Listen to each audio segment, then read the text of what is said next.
கர்த்தர் கொடுத்த நாளுக்காக கர்த்தரை நான் நன்றி துதிக்கிறேன், ஸ்தோத்தரிக்கிறேன்.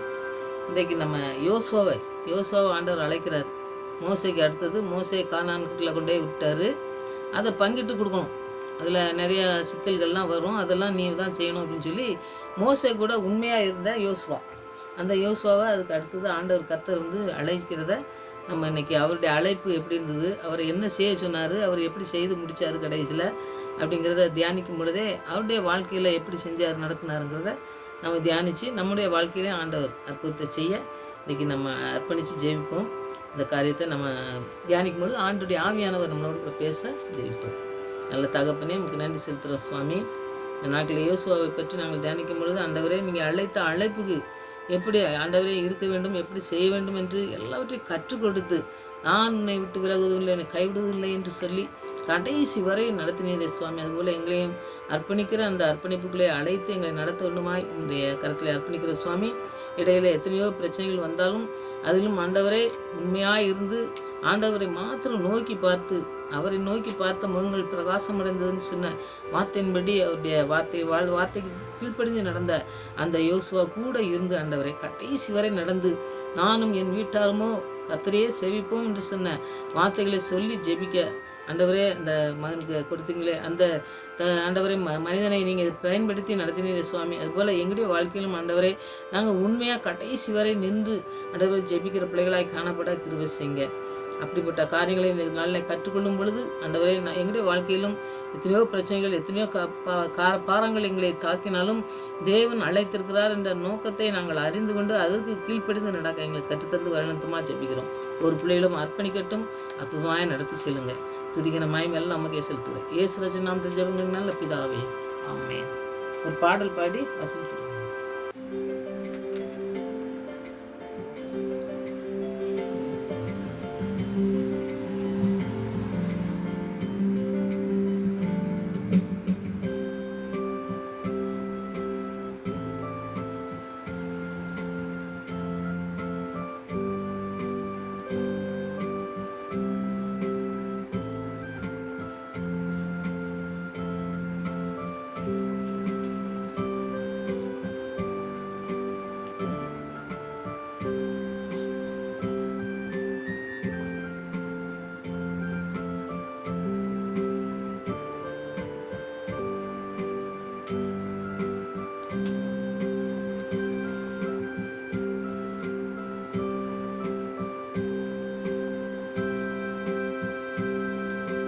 திரு கரத்தால் தாங்கி என்னை திரு சித்தம்போ நடத்திடுமே. குயவன் கையில் களிமண்ணா அனுதினம் நீ வணைந்திடுமே. குயவன் கையில் களிமண்ணா அனுதினம் பணைந்திடுமே.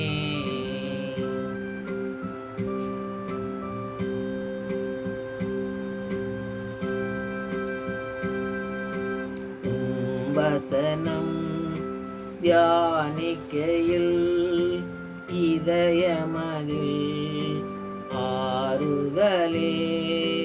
காரிருளில் நடக்கையிலே தீபமாக வழி நடத்தும். காரிருளில் நடக்கையிலே தீபமாக வழி நடத்தும்.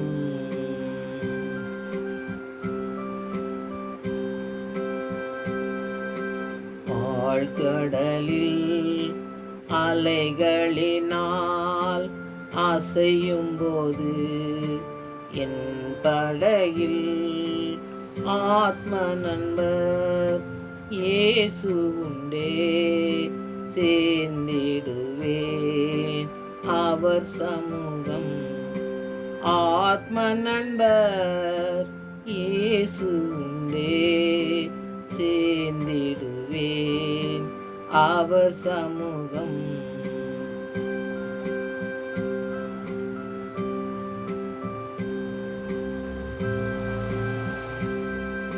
திரு திருக்கரத்தால் தாங்கி என்னை திரு சித்தம்போ நடத்திடுமே. குயவன் கையில் களிமண்ணான் அனுதினம் நீ வணைந்திடுமே. குயவன் கையில் களிமண்ணான் அனுதினம் நீர் வணைந்திடுமே.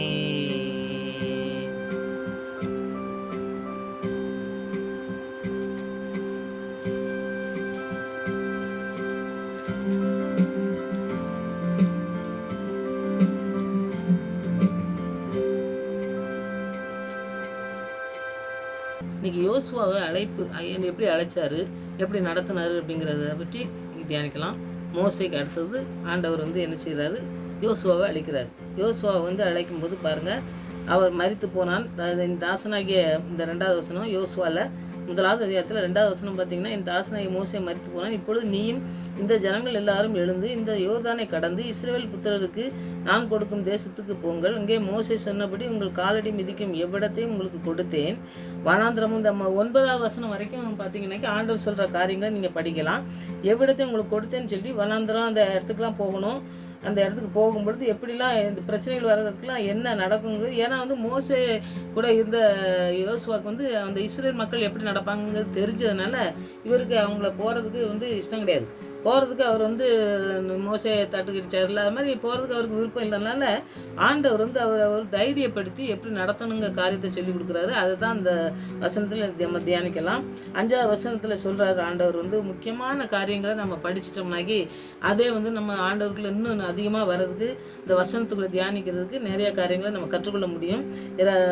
அந்த யோசுவாவில் 1வது இடத்துல 5வது வசனத்தை பார்த்தீங்கன்னா, நீ உயிரோடு இருக்கும் நாளெல்லாம் ஒருவனும் உனக்கு முன்பாக எதிர்த்து நிற்பதில்லை ஆண்டவர் சொல்கிறாரு. நம்முடைய அழைப்பும் இப்போ பாருங்கள், நம்மளை அழைச்சிருந்தாருனாக்கி நமக்கு முன்பாக எத்தனை எதிர்ப்பு வந்தாலும் நாமளும் இது மாதிரி நிற்கணும் அப்படிங்கிறதுக்கு தான் இந்த வசனங்கள்லாம் நிறைய பேர் பாருங்கள் ஜெபிக்கும் பொழுது இந்த வசனத்தெல்லாம் நமக்கு சொல்கிறத நம்ம பார்ப்போம். அந்த மாதிரி மோசே கூட இருந்ததுனால இந்த யோசுவாவுக்கு பயம் இருக்கும்போது ஆண்டவர் சொல்கிற காரியங்கள் தான். நம்மளும் பயத்தில் இருந்தோம்னாக்கி யோசுவாவை போல் நமக்கு கொடுக்குற இந்த வசனங்களை நம்ம தியானித்து ஆண்டவரே எங்களுக்கும் இதை செய்யுங்கன்னு சொல்லி நம்ம செய்யணும். நான் மோசையோடு இருந்தது போல் உன்னோடும் இருப்பேன். மோசே எத்தனை கடைசி வரைக்கும் கொண்டு வந்தாரா இல்லையா, எத்தனை காரியங்களில் மக்கள் அவங்க துன்பப்படுத்தினாங்க, கொண்டு இல்லாத மாதிரி உன்னை கொண்டு போயேன்னு சொல்லி சொல்கிறாரு. இருப்பேன், உன்னோடும் இருப்பேன், நான் உன்னை விட்டு விலகுவதும் இல்லை, உன்னை கைவிடவும் இல்லை. நான் உன்னை விட்டு விலக மாட்டேன், உன்னை கைவிடவும் மாட்டேன் அப்படிங்கிறாரு. அப்போ மனுஷன் கைவிட்டு நம்மளை போயிடுவான். ஆனால் ஆண்டவர் நமக்கு வாக்கு கொடுத்த வாக்கை கடைசி வரை நிறைவேற்றினார் யோசுவாக்கு. அதுதான் இந்த இடத்துல நம்ம தியானிக்கலாம். பலன் கொண்டு தினமனதாக இருந்து 6வது வசனம், இந்த ஜனங்கள் பிதாக்கள் நான் கொடுப்பேன் என்று ஆணையிட்ட தேசத்தை நீ இவர்களுக்கு பங்கிடுவாய். இவங்களுக்கு பங்கு இப்போ ஒரு இடத்த பிடிச்சிட்டாங்கனாக்கி அதை பங்கு விட்டு கொடுக்கறதுக்கு ஒரு கோத்திரத்துக்கும் கொடுக்கறதுக்கு அவர் ஆண்டவர் இந்த யோசுவாவை தான் தேர்ந்தெடுத்து கொடுக்குறாருங்கிறத பார்க்கும். மோசே பார்த்துட்டு மறுத்ததுனால இவருக்கு அந்த பதவி மாதிரி தான் கொடுக்குறாரு ஆண்டவர். இதை நீ செய்ய முடியும் அப்படிங்கிறாரு. ஆனால் இந்த மக்களுக்கு பயப்படுறதா யோசுவா நீங்கள் நிறைய இடத்துல பார்க்கலாம். அந்த இடத்துல பாருங்கள் 7வது வசனத்தை பற்றி, என் தாசனாய் மோசே உனக்கு கற்பித்த நியாயப்பிரமாணத்தின்படி எல்லாம் செய்ய கௌரவமாய் இருக்கும் மாத்திரம் போகும் இடமெல்லாம் புத்திமானாய் நடந்து கொண்டு கொள்ளும்படிக்கும் அதை விட்டு வலதுபுறம் இடதுபுறம் விலகாது இருப்பாயாக. இப்போ மோசே சொன்னதை எல்லாத்தையுமே இவர் கடைபிடிக்கணும் அப்படிங்கிற இதெல்லாம் தெரியும். அப்படிங்கிறதுனால அவர் நியாயப்பிரமாணத்தை எப்படி கற்றுக்கொள்ளணும் அப்படிங்கிறத சொல்கிறாரு. 8வது வசனத்தை, இந்த நியாயப்பிரமாண புஸ்தகம் உன் வாயை விட்டு பிரியாது இருப்பாங்க. அந்த நியாயப்பிரமாண புஸ்தகம் என்ன சொல்லியிருக்கணும் அது உன் வாயில் இருக்கணும். ஆண்டவரை பற்றி நீ என்ன சொல்லணும், என்ன சொல்லி தந்திருக்கிறாரு அதை நீ செய்யணுங்கிற 3 காரியத்தை ஆண்டவர் சொல்கிறத நீங்கள் பார்க்கலாம். அந்த நியாயப்பிரமாணத்தை இதில் எழுதியிருக்கிறபடியெல்லாம் செய்ய நீ கவனமாக இருக்கும்படி இரவும் பகலும் அது தியானித்து கொண்டு இருக்கணும். அந்த வசனத்தை நீங்கள் நான் சொன்ன காரியத்தை நீ தியானிச்சுட்டே இருக்கணும், என் கூட இருக்கணும் அப்படிங்கிறாரு ஆண்டவர். அப்பொழுது நீ உன் வழியை வாய்க்க பண்ணுவா, எப்பொழுது புத்திமானாயும் நடந்து கொள்வாய்ங்கிறாரு. இந்த கட்டளையின்படி நடக்கணும் அப்படிங்கிறதுல உண்மையாக இரு அப்படின்னு சொல்கிறாரு. 9வது வசனத்தை நீங்கள் பார்த்தீங்கன்னாக்கி, நான் உனக்கு கட்டளையிட்டு எல்லாரும் பலன் கொண்டு திடமந்தாயிரு திகையாத கலங்காதே, நீ போகும் இடமெல்லாம் உன் தேவனாய் கர்த்தர் உன்னோட இருக்கிறார் என்றார். அப்போ நான் உன் கூட நான் இருக்கேன், நீ வந்து ஜனங்களை கூட்டிட்டு நீ போகலாம், பயப்படாமல் போ அப்படின்னு சொல்கிறாரு. எந்த பயம் இருந்தாலும் வாழ்க்கையில் ஆண்டவர் அழைப்பை பெற்றுக்கொண்டு இருந்தோம்னாக்கி ஆண்டவருடைய அழைப்பு ரொம்ப முக்கியமானதுங்க. ஆண்டவருடைய முக்கியமான இந்த 3 காரியம், இந்த சொன்ன காரியங்களில் நம்ம கீழ்ப்படிஞ்சு இருந்தோம்னாக்கி மற்ற காரியங்கள் ஆண்டவர் நடத்துறது ரொம்ப இலகுவாக இருக்கும். நமக்கும் வந்து ஆண்டவர்கிட்ட நம்ம ஜெபிக்கிறதோ, நம்மளுடைய ஆண்டவருடைய வார்த்தையை நம்ம எவ்வளோ தியானிக்கும், நம்ம ஆண்டவரோட கூட எவ்வளோ இருக்கோங்கிறத நம்ம தியானித்து அதை நடக்க நம்ம ஒப்பு கொடுக்கும் பொழுது ஆண்டவர் நம்மளை பயன்படுத்த, நம்மளை வழி நடத்த ரொம்ப இலகுவாக செய்வார். ஆண்டவர் நமக்கு நம்மகிட்ட என்ன சொல்லியிருக்காரோ அதை நிறைவேற்ற வல்லமை உள்ளவர். ஏன்னா மனுஷனுடைய வார்த்தையை நீங்கள் ஒருபொழுது நான் எப்பவும் சொல்கிறது தான், எந்த மனிதனாக இருந்தாலும் சரி மாறதுக்கு வாய்ப்பு இருக்குது. ஆனால் ஆண்டவருடைய வார்த்தை ஒரு பொழுதும் மாறாத இருக்கிற வார்த்தை வந்து தான் உலகத்திலே மாறாமல் இருக்கிறது. நம்ம வாழ்க்கையில் நிறைய நம்ம அனுபவப்பட்டிருந்தோம்னா மனுஷன் சொன்ன வார்த்தைகளை எதுவுமே செஞ்சிருக்கவே மாட்டான். எவ்வளோ பெரிய வாக்கு கொடுத்த மனுஷனாக இருந்தாலும் சரி வாக்கு மாறதுக்கு நிறைய வாய்ப்புகள் இருக்குது. அதனால் ஆண்டவருடைய வார்த்தையை மாத்திரம்தான் மாறாதுன்னு சொல்லி நீங்கள் முழுவதுமாக ஆண்டவர்கிட்ட அர்ப்பணித்து ஜெபிங்க. நம்முடைய எல்லா காரியங்களையும் ஆண்டவர்கிட்ட சொல்லும் பொழுது அது வெளியே எங்கேயும் போய் அது வந்து நம்மளை வந்து மரியாதை குறைவாக நடக்கிறதுக்கு நமக்கு எதுவுமே செய்யாது. ஆனால் எந்த பெரிய நம்மளோட கூட எவ்வளோ ஃப்ரெண்ட்ஷிப் இருந்தாலும் சரி, எவ்வளோ பெரிய மனுஷன் வந்து நம்ம காரியத்தை சொல்லும் பொழுது அவங்க வந்து நம்மளை காட்டி கொடுக்கலாம், இல்லாட்ட மற்றவங்கள்ட்ட சொல்லி நம்மளை வந்து ஒரு தரைக்குறைவாக செய்யலாம். அந்த மாதிரி காரியங்கள்லாம் மற்ற இருக்கிறதுனால நமக்கு என்ன கேள்வி இருந்தாலும் சரி, என்ன வேதனை பாடுகள் இருந்தாலும் சரி, நம்ம ஆண்டோடைய சமூகத்தில் சொல்கிற பிள்ளைங்களா இருக்கணும். இரவும் பகலும் நம்ம ஆண்டோடைய பாத்தில் அது பின்னாடி படிக்கலாம். நான் வசனத்தை படிச்சுட்டு அப்புறம் வந்து அந்த விளக்கங்களை நம்ம செய்யலாம். படிக்கும் பொழுது நிறைய தெரியும் அப்படிங்கிறதுனால நம்ம அதை செய்யலாம். அப்போ அவர் கூட இருக்கும் பொழுது அவர் ஆலோசனை அவர் எல்லாம் நடத்துவார் அப்படிங்கிற ஒரு விசுவாசத்தில் தான் இவர் வந்து போகிறத நம்ம பார்ப்போம். அப்போ நம்ம வந்து ஒரு ஆலோசனை வந்து ஆண்டவர்கிட்ட வந்து தான் நமக்கு வரணும். இரவு பகலும் தியானிக்கிற மனுஷனுக்கு வந்து ஆண்டவர் கூட இருக்கிறவர். அப்போ ஆண்டவர் கூட இருக்கும் பொழுது நம்ம எப்பொழுதும் ஆண்டவர் நம்மளோட கூட இருக்கிறாருங்க ஒரு தைரியம் இருந்தாலே நமக்கு வந்து ஒரு பெரிய நம்ம நிறைய காரியங்களை பார்த்திங்கன்னா சொந்தங்கள் நிறையா இருக்குன்னு சொல்லுவாங்க. எனக்கு நிறைய சொந்தம் இருக்குங்க, எனக்கு என்ன பிரச்சனை இருந்தாலும் எனக்கு பயமே இல்லை அப்படின்னு சொல்லி சொல்கிறத நீங்கள் பார்க்கலாம். அப்படி சொல்கிற போது நம்ம ஆண்டவர் நம்மளோட கூட இருக்கிறார் அப்படிங்கிற காரியத்தை நீங்கள் பார்த்தீங்கன்னாக்கி நமக்கு ரொம்ப ஆச்சரியமாக இருக்கும். ஆண்டவர் நடத்துறது இதெல்லாம் நீங்கள் பார்த்தீங்கன்னாக்கி இன்னும் ஆச்சரியமாக நம்ம வாழ்க்கையில் நடத்துறதை நம்ம பார்க்க முடியும். அதனால் அந்த காரியத்தை நம்ம தியானிக்கும் பொழுது, அதில் இரவும் பகலுமாக இருக்கும் பொழுது அந்த காரியத்தில் நம்ம ஆண்டவருடைய வார்த்தைக்கு கீழ்ப்படிஞ்சு இருக்கணும். அந்த கீழ்ப்படிஞ்சு இருக்கும் பொழுது ஆண்டவர் நமக்கு வழி நடத்துவார். இந்த இஸ்ரேல் மக்கள் வழி நடத்துறதுக்கு யோசுவா வந்து அதை சொன்ன உடனே அவருக்கு வந்து என்ன செய்யுதுன்னா, அவருடைய பிரசனமும் அவருடைய வசனம் அதுதான் நமக்கு 2 தான் தேவை. வசனத்தை தியானிக்கணும், அவருடைய பிரசனத்தை நம்ம உணர்ந்து கொள்ளணும். அப்படி பிரசனத்தினால தானே யோசுவா மோசெல்லாம் நடத்தினாரு. அந்த பிரசனத்தை நம்ம இந்த வழி நடத்துறதுக்கு நமக்கு தேவையானது அப்படின்னு சொல்லி அவர் வந்து ஆண்டவர் கொடுத்த வாக்குத்தத்தத்தை அப்படியே பிடிச்சிக்கிட்டு எப்பொழுதும் உன்னோட இருப்பேன்னு சொன்னார்ல, உன்னை விட்டு விலகவில்லை கைவிடவில்லைன்னு சொன்னார். அது மத்தியில் பிரசனம் இருந்தால் போதும், நீங்கள் பிரசனத்தில் எங்களோட பேசுங்க அப்படின்னு சொல்லி பரிசுத்த ஆவினால அள்ளப்பட்ட அந்த பரிசுத்தத்தை வந்து அவர் நமக்கு தரும் பொழுது எல்லாமே சாத்தியமாகும் அப்படின்னு சொல்லி இவர் இந்த காரியம் 3 காரியம் கொடுத்த அந்த காரியத்திலலாம் ஆண்டவர் கீழ்ப்படிஞ்சு இருக்கணும் அப்படிங்கிறத கண்டு கொண்டதுனால அவர் வந்து ஆண்டவரே நீங்கள் எல்லாவற்றையும் நடத்த உங்களுடைய வல்லமை போதுமானதாக இருக்குது, உங்கள் பிரசனம் போதுமானதாக இருக்குது, உங்கள் வார்த்தையை நாங்கள் கீழ்ப்படிஞ்சா போதும்னு சொல்லி அவர் வந்து அந்த தியானிக்கிறத நீங்கள் பார்க்கலாம். இது வந்து இந்த 3 காரியத்தை ஆண்டவர் சொன்ன காரியங்களை அதிகமாக வேதத்தை வாசிக்கிறதுல, அதாவது இரவும் பகலும் தியானமாக இரு அப்படின்னு சொல்லி சொன்னார்னாக்கி எப்பொழுதும் தியானிக்கிறது இல்லை, வேதத்தை அதிகமாக வாசித்து நம்ம அதை மைண்டில் வச்சுட்டு நம்ம தியானிக்கும் பார்த்தீங்களா, அந்த மாதிரி சொல்கிறது இரவு பகலும் தியானம்னு சொல்கிறதுக்கு அர்த்தம். 2வது பார்த்திங்கன்னா அதை பற்றி சிந்திச்சு கொண்டே இருப்பாங்க பார்த்தீங்களா, படிச்சுட்டு நிறைய பாருங்கள் அந்த பைபிளை வாசிச்சுட்டு அதனுடைய கருத்துக்களை நிறைய சிந்தனை பண்ணி அதை தான் நம்ம பேசணும். நம்ம நிறைய மற்றவங்களோட பேசும்பொழுதோ நம்ம தியானிக்கும் பொழுதோ ஆண்டவரோட பேசும்போதோ ஜெபிக்கும் பொழுதோ இருக்கணும்னு சொல்லி தியானிக்கிற சிந்திக்கிற சிந்தனைகளை நம்ம வச்சு செய்கிறது ஒன்று. 2வது 3வது பார்த்திங்கன்னா அதை வந்து செயல்படுத்தணும். நம்மளோட வாழ்க்கையில் செயல்படுத்துறதுக்கு அதில் சிந்திக்கக்கூடிய காரியங்களை செய்யணுங்கிறது தான் இந்த இரவு பகலும் தியானிக்கங்கிற காரியத்துக்கு நம்ம அர்த்தத்தை நம்ம கண்டு நம்ம தியானிக்கும் பொழுது ஆண்டவர் நம்மளோட கூட பேசி நம்மளை நடத்துறதை நீங்கள் பார்க்கலாம்.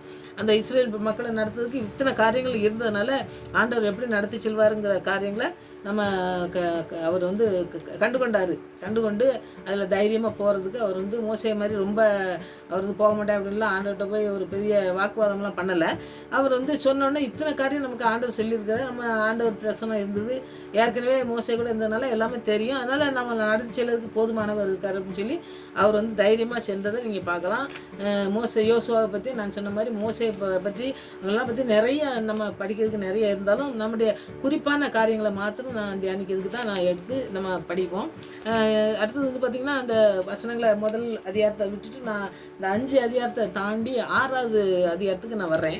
6வது அதிகாரத்தில் நீங்கள் 1லேருந்து 5 வரைக்கும் நீங்கள் படித்து பார்த்தீங்கன்னா எரிகோ மதில் வந்து அவங்க போகிறதுக்கு, அவங்க நடந்து போகிறதுக்கு, அந்த கடந்து போகிறதுக்கு அவங்களுக்கு அந்த மதில் வந்து ஒரு தடையாக இருக்கிறத நீங்கள் பார்க்கலாம். அதுக்கு முன்னாடி நீங்கள் எல்லாம் படிங்க. இதெல்லாம் நீங்கள் வந்து ஃபுல்லாக படிச்சிங்கன்னா தான் உங்களுக்கு புரியும். அதனால் நான் வந்து குறிப்பானதை மாத்திரம் சொல்கிறேன். ஆண்டவர் வந்து யோசுவா நோக்கி எரிகோவும் அதன் ராஜாக்களையும் உன் கையில் ஒப்பு கொடுத்தேன்னு சொன்னார். பாருங்கள், அந்த வசனத்தில் கர்த்தர் யோசுவாவை நோக்கி இதோ எரிகோவும் அது ராஜாவையும் யுத்த வீரரையும் உன் கையிலே ஒப்பு கொடுத்தேன்னு சொல்லி 6வது அதிகாரத்தில் 2வது வசனத்தில் அவர் சொல்லிட்டார். அப்போது அவர் வந்து ஒரு காரியத்தை சொல்கிறார். நீ இதில் 7 தரம் சுற்றி வரணும் அப்படிங்கிறதெல்லாம் பற்றி அவர் சொல்லும் பொழுது அந்த காரியத்தை அவங்க செய்கிறாங்க நீங்கள் பார்க்கணும். அப்போது அந்த காரியத்தை சொல்லி அவர் வந்து செய்யும் பொழுது அந்த சுற்றி வர்றது அதெல்லாம் வந்து ஒரு பெரிய வேலை தான். அவங்களுக்கு வந்து செய்கிறதுக்கு ரொம்ப அவங்க வந்து இஸ்ரேல் மக்களை சரியாக கொண்டு போகிறது ரொம்ப கஷ்டம். ஆனாலும் அந்த இடத்துல அவர் வந்து சுற்றி கொண்டு போய் அந்த மதில் வந்து அவங்க ஆர்ப்பரிக்கும் போது விழுந்துன்னு சொல்லி நீங்கள் இந்த கடைசியில் நீங்கள் பார்க்கலாம். அவங்க வந்து எப்படி அவங்க வந்து ஆண்டவர் சொன்ன காரியத்தை செஞ்சு அந்த இடத்துல எப்படி அவங்க வந்து அதில் வந்து எப்படி அவங்க வெற்றியை பெற்றாங்க அப்படிங்கிறதெல்லாம் நீங்கள் பார்த்தீங்கன்னாக்கி அந்த அதிகாரத்தை ஃபுல்லாக படிச்சிங்கன்னாக்கி உங்களுக்கு தெரியும். அதுலேருந்து நீங்கள் பாருங்கள்.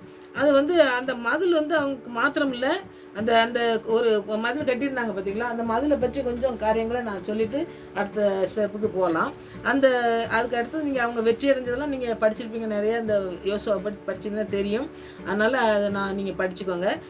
அது மதில் வந்து அவங்களுக்கு மாத்திரம் இல்லை, அந்த ஒரு மதில் கட்டியிருந்தாங்க பார்த்தீங்களா, அது வந்து அவங்களுக்கு மாத்திரம் இல்லை, அந்த இடத்துல வந்து பார்த்திங்கனாக்கி அவங்க பக்கத்தில் இருக்கிற ஒரு நாடு, அவங்க மக்கள் பக்கத்தில் வசிக்க மக்களுக்கு பாதுகாப்பை அளிக்கும்னு சொல்லி தான் அந்த பட்டணத்தில் அந்த எரிகோ பட்டணம் வந்து இருந்ததுன்னு சொல்லி நம்ம பார்க்கோம். அந்த பட்டணத்தினுடைய நிலம் வந்து பார்த்திங்கனாக்கி 8 ஏக்கர் நிலத்தில் அந்த நகரம் வந்து இருந்ததுன்னு சொல்லி நம்ம பார்க்கலாம். அந்த மதிலும் அரணான மதிலாக வந்து கட்டியிருந்தாங்க. அரணான மதில் மாத்திரம் இல்லை, அவங்களுக்குள்ள அந்த எதுக்காக அந்த காரியத்தை நான் சொல்கிறேன்னாக்கி அவங்க 8 ஏக்கரில் அந்த இடத்த அந்த நகரம் இருந்தது. அதை வந்து அந்த சுவர் அது கட்டியிருந்தாங்க பார்த்தீங்கன்னா, அந்த சுவர் வந்து அது உயரம் வந்து 30 அடி, அது அகலம் வந்து 20 அடி இருந்ததாமாம்மா. அந்த உயரங்களை இந்த அகலத்தெல்லாம் வச்சு அவ்வளோ ஒரு இதாக கட்டி வச்சுருந்தாங்கம்மா. அந்த மதில் கட்டியிருந்ததுனால அவங்க வந்து ஏன் அதை கட்டி வச்சுருந்தாங்கன்னா, அந்த எரிகோ பட்டணத்தில் யாரும் தோற்கடிக்க முடியாது, ஏன்னா எங்கள் கானானியரின் கடவுள் வந்து எங்களை வந்து பாதுகாக்காரு அப்படின்னு சொல்லி அந்த நம்பிக்கையினால் கட்டி அவ்வளோ பெருசு வச்சு யாருமே எங்களை வந்து தோற்கடிக்க முடியாது அப்படிங்கிற காரியத்தை வச்சிருந்து அதில் தடை வரும் பொழுது ஆண்டவர் வந்து அந்த தடைகளை உடைக்கிறார். நம்முடைய வாழ்க்கையிலையும் அப்படிப்பட்ட தடைகள் எரியோ மதில் போல் வந்ததுனாக்கி இந்த இதெல்லாம் யாருமே செய்ய முடியாது, எங்களுடைய கடவுள் எங்களை காப்பாற்றுவார், எங்களை யாரும் தோற்கடிக்க முடியாதுன்னு சொல்லிட்டு இருக்கும் பொழுது யோசுவா வந்து வெற்றினா உன் கையில் கொடுப்பேன், ஒப்பு கொடுப்பேன் அப்படின்னு சொல்கிறாரு. அந்த எரிகோ மதில் வந்து விழுந்துன்னு சொல்லி பார்ப்போம். அப்போ ஆண்டவருடைய வசனம், ஆண்டோடைய பிரசனம் இருக்கிற இடத்துல நமக்கு எப்படிப்பட்ட ஒரு எரிகோ மதில் போல் வந்தாலும் அதை வந்து ஒன்றுமில்லாமல் செய்வதற்கு ஆண்டவரால் முடியுங்கிறது இந்த இடத்துல. அவங்க வந்து நம்பிக்கை என்னென்னா, அவங்க கானானுடைய கடவுளை நம்பினாங்க. ஆனால் வந்து எரிகோ பட்டணத்தை பிடிப்பது யோசுவாவுக்கு யுத்த தந்திரத்தில் ஆண்டவர் கொடுத்துட்டாரு. நீ யுத்தம் செஞ்சு இந்த மாதிரி நீ வந்து ஜெயிப்ப அப்படின்னு சொல்லி ஆண்டவர் அவன் கையில் ஒப்பு கொடுத்துட்டேன்னு சொல்லிட்டாரு. ஆனாலும் அதுக்கு ஒரு திறவுகளாக இருந்தது அந்த ஆண்டவர் சொன்ன வார்த்தை. ஏன் அந்த பட்டணத்தில் அந்த கடவுளோட ஏன் கடவுளுடைய என்னை அனுப்புனாரே, அனுப்புன இஸ்ரவேலின் தேவன் வந்து பெரிய வல்லமுள்ள தேவன். அவன் கடவுளுக்கு முன்பாக நான் வந்து ஏன் கடவுளுடைய வல்லமையை நான் காட்டணும், அதை வந்து நான் நிரூபிக்கணும் அப்படிங்கிறதுக்காண்டியே ஆண்டவர் வந்து அவனை தோற்கடிக்கிறதுக்கு நிச்சயம் நான் தோற்கடிப்பேன்னு சொல்லி யோசுவா தைரியமாக போகிறதுக்கு நம்ம வாழ்க்கையிலையும் பார்த்திங்கன்னா எவ்வளோ பெரிய மதிலுக்கு மாதிரி இருந்தோன்னே யோசுவா பயந்துருக்கலாம். ஆனால் வந்து முதலே ஆண்டவர் அழைச்சி உன்னை விட்டு விலகுதலை கைவிடுதலைன்னு சொல்லி இந்த நியாயப்பிரமாணத்தில் அதெல்லாம் நிறைய கட்டளைகள் கொடுத்துருக்காரு. அதெல்லாம் அவர் தியானித்து நடந்ததுனால இந்த கடவுளை பற்றி சொல்கிறான் பாருங்க. என் கடவுள் இது இருக்கிறதுனால ஒன்றுமே தோற்கடிக்க முடியாதுன்னு சொல்லும் பொழுது இந்த ஆளுக்கு வந்து இந்த ஆண்டவர் கொடுத்த வார்த்தை அது வந்து வல்லமை உள்ளது இல்லை, அந்த வல்லமுள்ள வார்த்தையை சொல்லி ஜெபிக்கும் பொழுது இந்த யுத்தத்தில் ஜெயிப்பேன்னு ஆண்டவர் சொல்லியிருக்கிறாரு. இந்த கடவுள்னால கட்டின நம்பிக்கையை வச்சு இந்த மதுரை நான் தாண்ட முடியாதா, இதை உடைக்க முடியாதா? அப்போ ஆண்டவர் நமக்கு வல்லமை தந்திருக்கிறாரு. அப்படிங்கும்போது ஆண்டவர் அந்த காரியத்தை செய்கிறதுக்கு அவனுக்கு உதவி செஞ்சு அதில் ஜெயிக்கிறத நீங்கள் பார்க்கலாம். அப்போ ஆண்டவருடைய வசனம் என்ன சொல்றதுனாக்கி, எந்த இடத்துல நமக்கு இடையூறு செய்கிற எந்த காரியமாக இருந்தாலும் சரி, ஆண்டவருடைய வசனம் ஆண்டவருடைய வல்லமை நம்மளோட கூட இருந்ததுனாக்கி அதை ஜெயிக்க முடியும் அப்படிங்கிறத நம்ம இந்த இடத்துல தியானிக்கும். அந்த இடத்துல அவர் வெற்றியை சுதந்திரிக்கிறார். எரியும் மதில் துதிக்கும் போது விழுந்ததுன்னு சொல்லி நம்ம பார்ப்போம். இப்போ அடுத்தது பார்த்திங்கன்னா, இவரை கொண்டு பெரிய அதிசயமாக ஆண்டவர் நடத்தின காரியங்களை நீங்கள் தியானிக்கணும். ஏன்னா உன்னை விட்டு விலகுவதில்லைன்னு இருக்காரு. உன்னை விட்டு விலகவே மாட்டேன், உன்னை கைவிடவே மாட்டேன்னு சொல்லி 2 வார்த்தை சொன்னார் பாருங்க. அதை கடைசி வரை நடத்தினார். இங்கே பார்த்தீங்கன்னா எரிகோ மதிலுக்கு அவன் என்னத்தையோ நம்பிட்டு இருந்தான். ஆனால் ஏன் வல்லமைனாலும் நீ உன் கையில் ஒப்பு கொடுத்துட்டேன் அப்படின்னு சொல்லி அதை வந்து ஜெயிக்க செஞ்சார். 2வதும் பார்த்தீங்கன்னாக்கி நிறையா இந்த யுத்தத்துக்கு அதுக்கெல்லாம் போகும்பொழுது பார்த்திங்கன்னா யுத்தத்தில் ஜெயிக்கிறது அப்படிங்கிறது வந்து பார்த்திங்கனாக்கி ஒரு பெரிய காரியம்தான். அப்போ வந்து ஆண்டவர் அதிசயங்களை செய்யணும், அற்புதமாக நடத்தணும் அப்படிங்கிறதுல ரொம்ப யோசுவா வந்து நம்பிக்கை வச்சுருந்தாருன்னு தான் நம்ம இதிலெல்லாம் பார்த்திங்கனாக்கி இந்த 10வது இடத்துல பார்த்திங்கனாக்கி அந்த பட்டணத்துக்கு போய் ஒரு சண்டை போட போகும்போது பார்த்திங்கனாக்கி அவங்களுக்கு நிறைய பிரச்சனை வரும் பொழுது ஆண்டவருடைய வார்த்தையின்படி ஆண்டவர் சொன்ன காரியங்களை ஜெபித்ததுனால அவர் செஞ்ச காரியத்தை பாருங்கள், அதிசயங்களை செய்தார். ஆண்டவர் வந்து அதிசயமான காரியங்களை செய்யணுனாக்கி ஆண்டவருடைய வசனம் வார்த்தைகள் எல்லாம் எப்படிப்பட்ட ராஜாக்கள் வந்தாலும் சரி, எப்படிப்பட்ட சேனைகளை திரளாக வந்தாலும் சரி, அவங்க முன்னாடி நம்ம வந்து ஜெயிக்க முடியும் அப்படின்னு சொல்லி நம்ம இந்த இடத்துல யோசுவா செய்கிறத நீங்கள் பார்க்கலாம். யோசுவா கிளியாயிருந்து முழுதும் நடந்து திடீர்னு அவர் மேல் வந்து விட்டான். அவங்க வந்து அங்கே சண்டைக்கு வர்றாங்க. கர்த்தரும் அவர்களை இஸ்ரேலுக்கு முன்பாக கலங்க பண்ணினார். ஆகையால் அவர்களை கிபியோனிலே மகா சங்காரமான மடக்கடித்து பெத்லேஹேமுக்கு போகிற வழியிலே துரத்தி அசேகா மட்டும் மக்கேதா மட்டும் முறியடித்தார்கள். அவர்கள் இந்த இடத்துக்குலாம் போகும்பொழுது பார்த்திங்கனாக்கி அவங்க இஸ்ரேல் அந்த எல்லாம் வந்து பார்த்திங்கனாக்கி கல்லெல்லாம் போட்டு சண்டை போடுறாங்க. ஆனால் ஆண்டவர் என்ன செய்கிறாருன்னு பாருங்கள். இந்த 11வது வசனத்தில் பார்த்தீங்கன்னா, அசேகா மட்டும் ஓடுகிற அவர்கள் மேல் கர்த்தர் வானத்திலிருந்து ஒரு பெரிய கற்களை விழ பண்ணினார். அவர்கள் செத்தார்கள். இஸ்ரேல் புத்திர பட்டயத்தால் கொண்டவர்களை பார்க்கிலும் கல்மலையில் செத்தவர்கள் அதிகமாக இருந்தார்கள்னு சொல்லி பார்ப்போம். இப்போ இந்த இடத்துல ஒரு யுத்தம் நடக்கி ஆண்டவர் கல்மலையை விட்டு அதில் நிறைய பேர் மரித்து போனாங்கன்னு பார்ப்போம். அப்போ கர்த்தர் எமோரியரை இஸ்ரேல் புத்திரருக்கு முன்பாக ஒப்பு கொடுக்குற அந்நாளிலே யோசுவா கர்த்தரை நோக்கி அவர் பேசுகிறாரு. இப்போ நம்ம வந்து ஆண்டவரோட பேசணும். நான் நிறைய திரும்ப சொல்கிறது தான், ஆண்டவரோட நம்ம பேசும்பொழுது, ஏன்னா இது வந்து பெரிய யுத்தம் வருது, அதில் என்ன செய்யணுட்டு ஒரு தீர்மானம் எடுத்து ஆண்டோடைய வார்த்தையின் மூலமாக தான் ஜெயிக்கவே முடியும். ஏன்னா வந்து யுத்தங்கிறது வந்து ஒரு தாவீது தான் எடுத்துக்கணும். யுத்தங்கும்போது அவர் எப்பொழுதும் ஆண்டோட்டு ஜெபித்து போனதுனால ஒரு யுத்தத்துலையும் அவரும் தோக்கவே இல்லை. நிறைய பேர் தோத்துட்டு அப்புறம் ஆண்டவரே நான் எப்படி போகிறதுன்னு அழுதவங்களும் நிறைய ராஜாக்கள் இருக்காங்க பார்த்தீங்கன்னா, அதுவே இல்லை. அப்படி இந்த ஆள் பாருங்க யுத்தத்துக்கு போகும்பொழுது ஒப்பு கொடுக்கறதுனால யோசுவா கர்த்தரை நோக்கி பேசி, பின்பு இஸ்ரவேலின் கண்களுக்கு முன்பாக சூரியனே நீ கிபியோன் மேலும், சந்திரனே நீ ஆயலோன் பள்ளத்தாக்கின் மேலும் தரித்து நில்லுங்கள் என்றான். அப்பொழுது ஜனங்கள் இந்த 12வது வசனம் 10ல் 12வது வசனத்தை நீங்கள் படித்து பார்த்தீங்கன்னாக்கி சூரியனை சந்திரனையும் நிற்க வைக்க அந்த யுத்தம் நடக்கும் பொழுது பார்த்தீங்கன்னாக்கி இருட்டாயிடுச்சுனாக்கி அப்புறம் வந்து செய்யக்கூடாது, அந்த நேரத்தில் முடிக்கணும். அந்த மாதிரி காரியத்தில் அவர் இருக்கும் பொழுது இந்த காரியத்தை ஆண்டுகிட்ட தான் இதை கேட்க முடியும்னு சொல்லி ஆண்டுகிட்ட சொல்லி இந்த சூரியனும் சந்திரனும் நிற்குதுன்னு சொல்லி பார்ப்போம். அப்பொழுது ஜனங்கள் தங்கள் சத்துருக்களுக்கு நீதியை சரிக்கட்டும் மட்டும் சூரியன் தரித்தது, சந்திரன் நின்றது. இப்படி யாசேரின் புத்தகத்தில் எழுதியிருக்கிறது இல்லையா?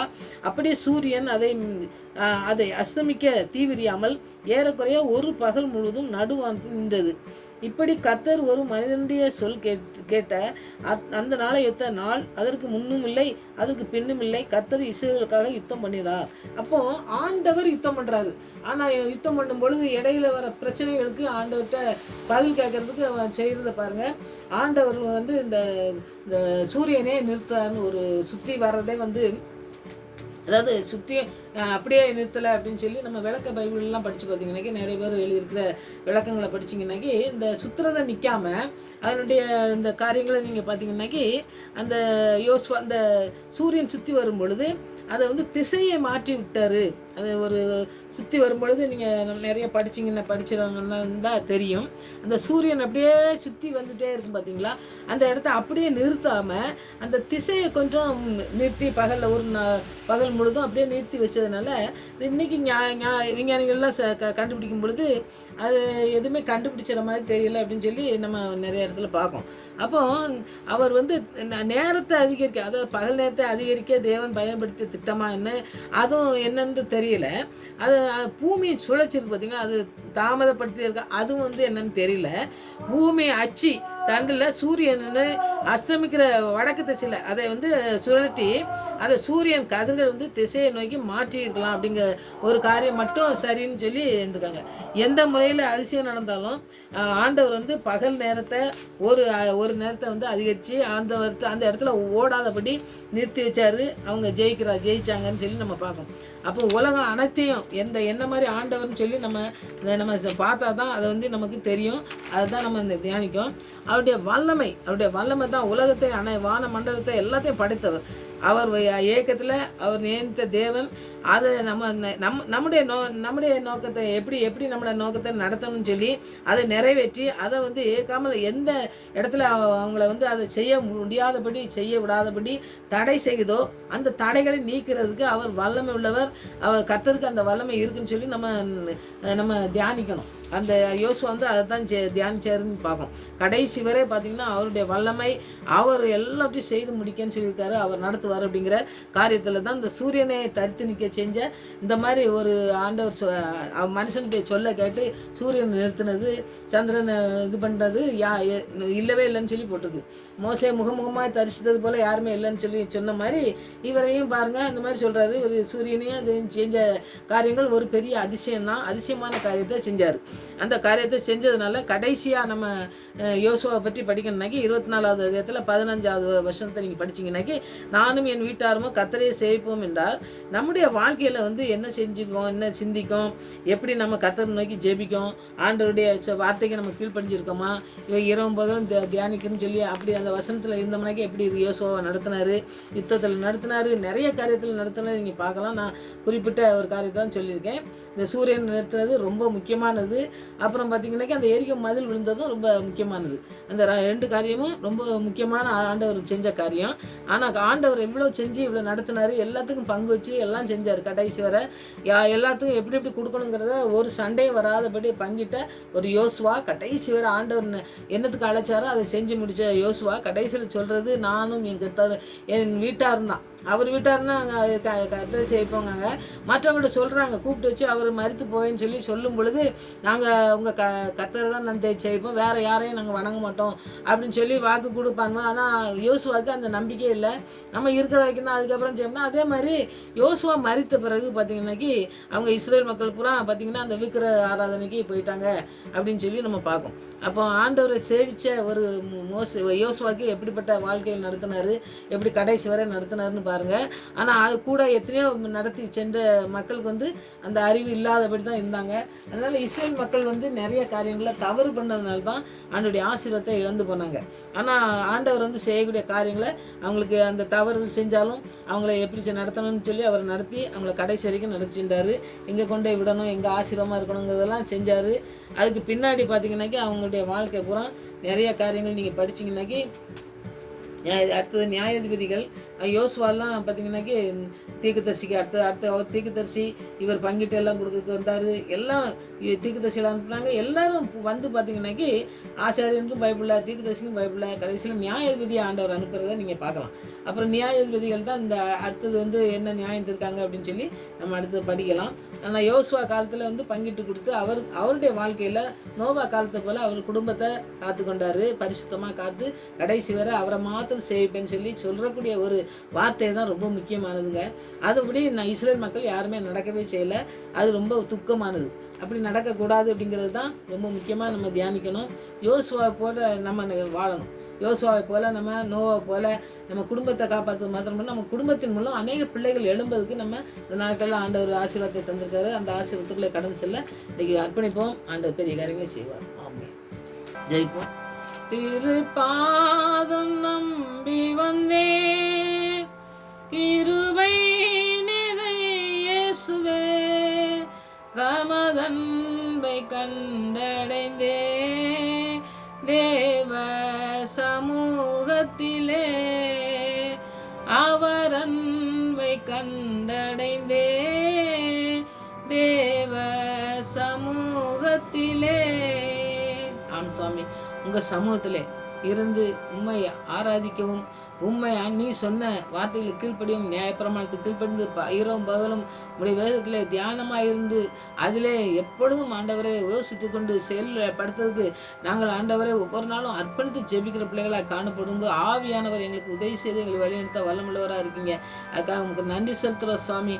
எங்களை தெரிந்து கொண்டதும் யோசுவாவை தெரிந்து கொண்டது போல ஆண்டவரே நான் நேற்று விலகுதல் என்னை கைவிடுதல் என்று சொன்ன தேவன் எங்களையும் நீங்கள் எத்தனை பெரிய மதில் இருந்தாலும் எத்தனை பெரிய காரியங்கள் ஆண்டவரே யுத்தம் வந்தாலும் என் தேவன் யோசுவாவை கொண்டு எப்படி நடத்துனீங்க அதுபோல எங்களையும் நடத்த வல்லமுள்ளவராக இருக்கீங்க. நன்றி செலுத்துறப்பா.